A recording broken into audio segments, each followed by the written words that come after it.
Hey, what's going on, everyone? I am back for another Slim Sports interview. And as always, I'm your host, Jay Slim.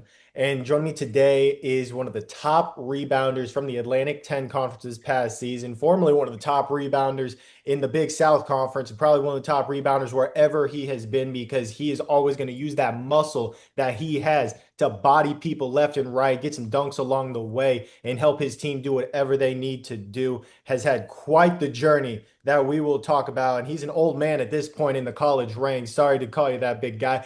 Ladies and gentlemen, 6'9" forward from LaSalle, Josiah Harris. What's going on, Joe? What's going on? How are you? Hey, I'm doing great, man. Doing great. Excited to get you back on. We had a fun conversation last year talking about your time with Radford and you battling through injuries, getting back on the court, dunking on some people's heads, grabbing those rebounds like I just mentioned there, and helping Radford a year ago do what they did to dominate the Big South. And I want to talk real quick about some of these accolades, some of the numbers that you've been able to put up throughout your career in a quick segment that I like to call Resume Rundown, where I'm going to show off what you do best by doing what I do best. And as you and I both know, that's making some graphics. And this one right here is going to show off your entire career. We got to go all the way back to your time in the JUCO ranks.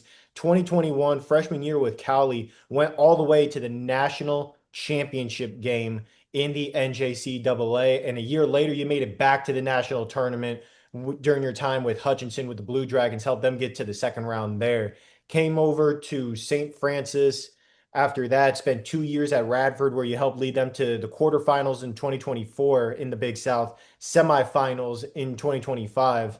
And then this past year, you were with LaSalle. And part of the reason you were at LaSalle this year was because your head coach from Radford took that head coaching job with the Explorers. So you follow him over there, come along with a couple of other guys. And you and I both know that head coach Darius Nichols is an absolutely incredible coach. He's known for winning, known for helping to develop talent. You guys come over after your 2 seasons with him at Radford. How would you describe how you guys kind of established the culture in year one during your time at LaSalle this past season? Um, Starting back to that, it started in the summertime. Just trying to help the new guys find their path and their way, knowing the coaching staff and try to get them acclimated to what's to be expected for, what's to be expected from the coaches. Trying to build, trying to get team chemistry, all that played a big factor into what we wanted to accomplish this season, even though we didn't accomplish. I feel like we still had a lot of fight in us, as far as playing and trying to do was trying to do what was asked of us to do as far as like scouting and running plays and just playing hard. So Yeah, and I mean, you weren't the only one there that was helping to establish this culture that you already knew. yeah. True Harris came along with you. Justin Archer came reunited with you guys at LaSalle. So a nice group of guys that have experience with one another. You guys have that chemistry, know each other's playing styles. How would you describe that chemistry from day one, being able to really be able to show people like, hey, when you're in unison, this is how it all works. How you describe that immediate impact with that bond? I feel like we all knew each other's games. Me, Truth, and Justin, we all hung out like off the court as well. So we knew each other like personally, and we spent a lot of time together. I know Justin was there for my first year when I was at Radford, but we stayed close throughout. We're not too far from each other as well. Me, Truth, and Justin, we spent a lot of time on the court together as well, off season wise. We put a lot of time in. We went to Houston for a few weeks, put some time in out there on the court, and I feel like us knowing each other well and knowing how we play benefits us a lot on the court because we know how each other like we play and we move. So Hey, there you go, man. Obviously, having that bond right there, you guys are able to get things kickstarted early on. And you guys were in a new conference this year, the Atlantic 10, which is a very, very tough mid-major conference. I mean, you talk about St. Louis and VCU, both of them made the NCAA tournament. George Mason, powerhouse, 20 wins 20 win team every single season. They made the NIT, and you're coming in. You knew what your role was with Radford. You had that established. You were a dominant post guy, and once again, you were a dominant post guy. But it seemed like you also were able to shoot the mid range a little bit more this season. I mean, maybe it's just from an outsider's perspective, not really fully understanding what it was when you were with Radford. So talk to me real quick about your role this year with LaSalle. Obviously, same system, same coach that you used to prior, but would you say that it changed in any way this year? Um, I feel like I could have had a better role, but I was still. It took me a little time to adjust. Um, my role was quite the same, just a little bit different than what it was at Radford, kind of. But I feel like I could have impacted the game more, um, on both sides of the ball. Um,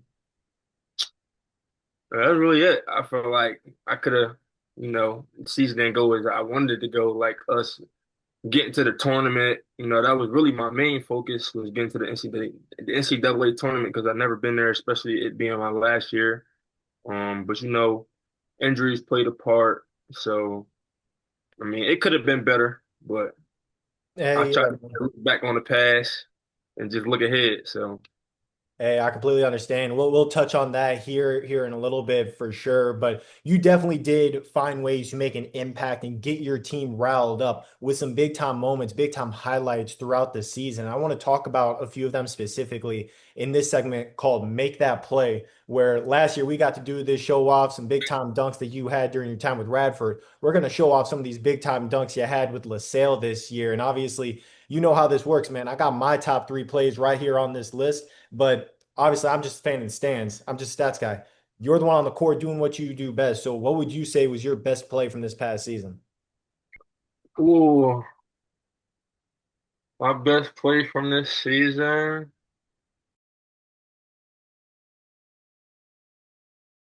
What game? I'm trying to think back to what game it was. I remember the dunk, but I forget who I played.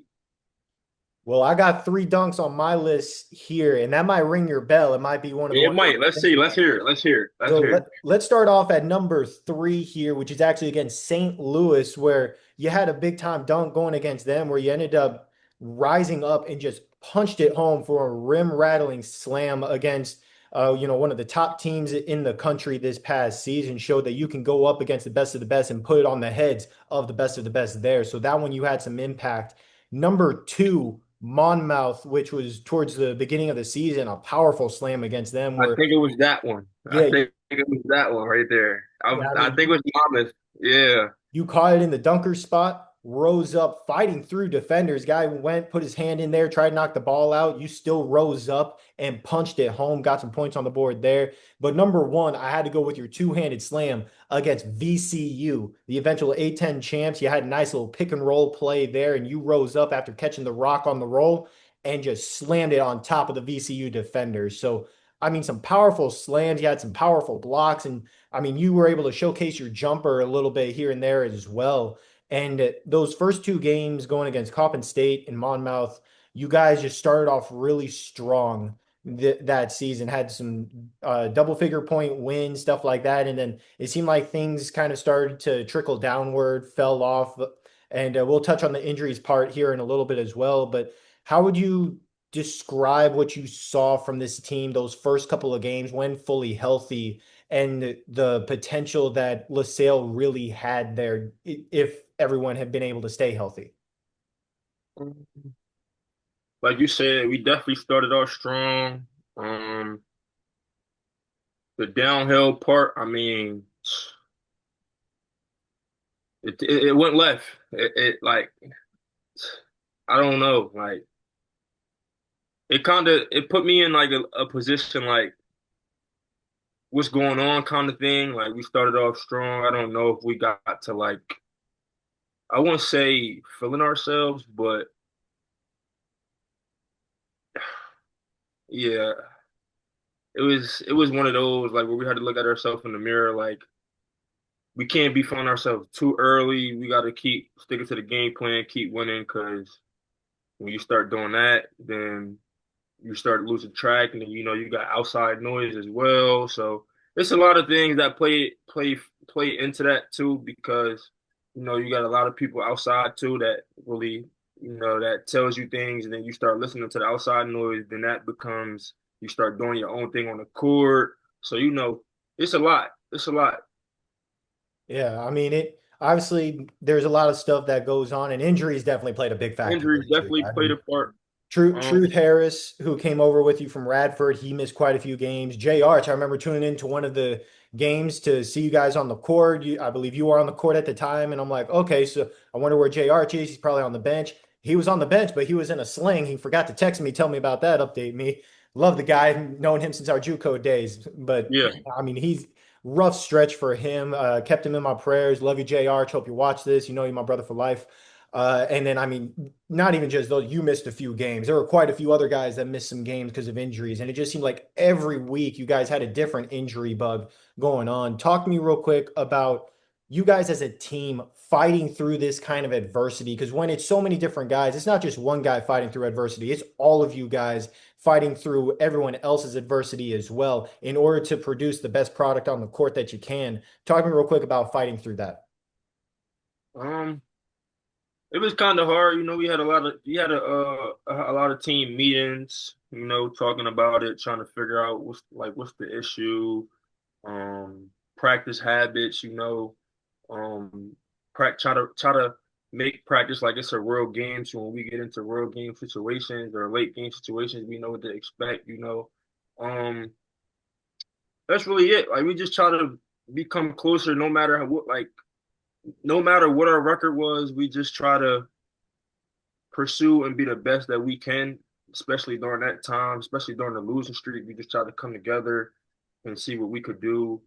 Um, we were always the team to play hard, but we weren't the best at execution. And I feel like if we were a little better prepared, as far as like, I don't know like what the other guys do in the meantime, but as far as like watching scout, I don't know if they're watching scout or like watching the plays, but just more in tune and tact with that and knowing what to do on the court. I feel like we would have been a better team.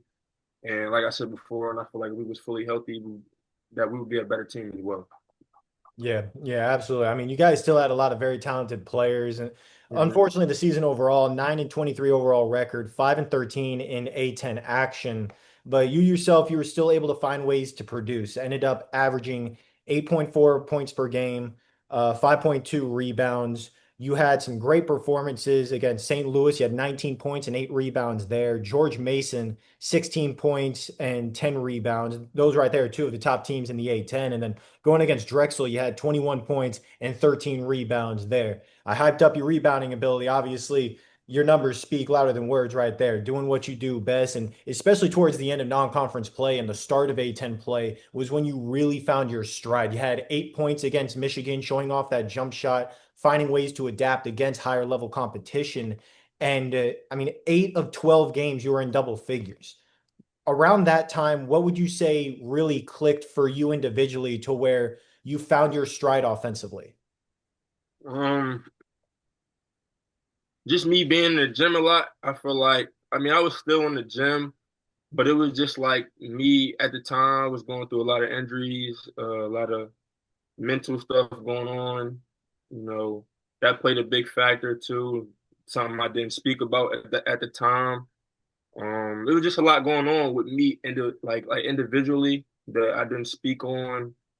I'm the type of person that try to find ways and fight through things by myself. Because I feel like I'm good at that.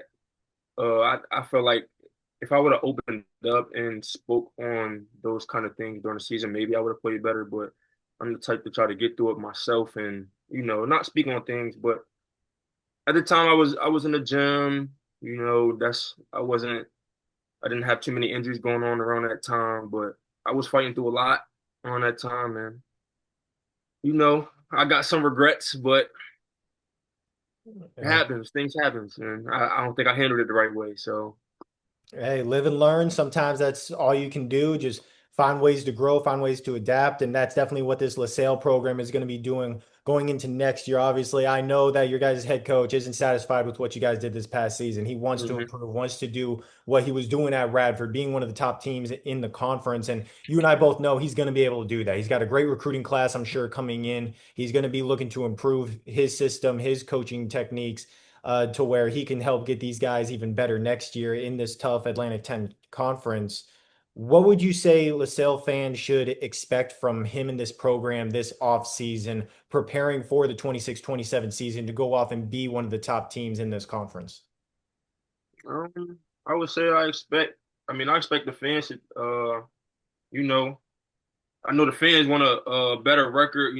I know that they expect a lot out of the team and the coaches, especially him being in his first year. We kind of settled in, but I feel like next year will probably be a better year, especially with the guys that was there last year. Got a couple guys returning. I'm sure that they'll get the other guys acclimated and get them familiar with the culture and know what to expect from him. And I feel like if they have a healthy team and a locked in team, I feel like they'll do good in the A10 conference. Hey, there you go, man. Definitely can't wait to see what's in store for them. Definitely got to tune in, check some of them out. Looking to get a couple of your teammates that might be going back to LaSalle this upcoming season on the podcast as well. Definitely going to try to get Truth and Justin back on as well. Had them on last year. Obviously, had you on last year, and you got to shout out some of your teammates that last year. And you're going to get a chance once again this year to shout some more out in a segment that I like to call "Who's Up Next," where you get to recommend some players that I can have on, talk to them about their careers, their stories, just as you're doing now. So, who would you say, whether it's from LaSalle, your time at Radford, or somewhere different altogether, who would you say is next up on the Slim Sports podcast? Um, let's say uh, Robert Dockery. He's returning to LaSalle. Uh, I got a teammate, Jaquez Yao, overseas. Um, and I would say Noah Collier return to LaSalle as well. Hey, there you go. Those are some great names right there. Obviously, they rattle off the top of your brain. Obviously, there's some dogs. Definitely going to look at them to get them on the podcast, talk about their careers.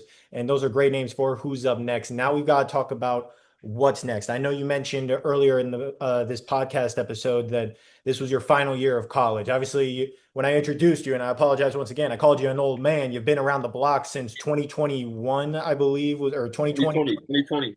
Yeah, 2020, you've been in college. So it's been a while. It's been a heck of a journey, a whole lot of wins for you, a whole lot of numbers. Now you're looking to continue your careers at the professional ranks. How are you looking to really improve this off season? What process are you in right now as far as continuing your career to go into next season, your rookie year, the best version of yourself?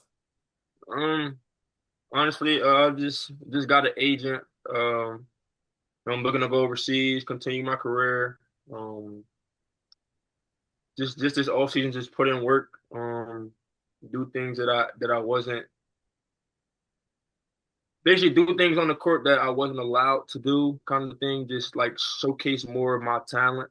Um, this upcoming season, wherever I go. And just keep putting the work in, and just let everything take care of itself. But I'm excited to see what's next in my chapter, and we're gonna go from there. Hey, there you go, man. Definitely can't wait to see where you end up next year, what the next chapter in your story is going to end up being. And no doubt in my mind, this time next year, we're going to have you back on and show off some of these big time dunks, big time rebounds, big time shots. I'm sure that you're going to be making next year Sure. from your rookie season in the pros. You know, you always got a spot on the podcast here with the Slim Sports family. Definitely blessed to always be able to get you on, talk about your career, talk about your story. And man, it's quite the story to tell. Obviously, you've battled through adversity, being able to be a part of some great programs, and I cannot wait to see what is next for you. So thank you so much for hopping on the Slim Sports podcast today for another fantastic interview. Yes, sir. Anytime, man.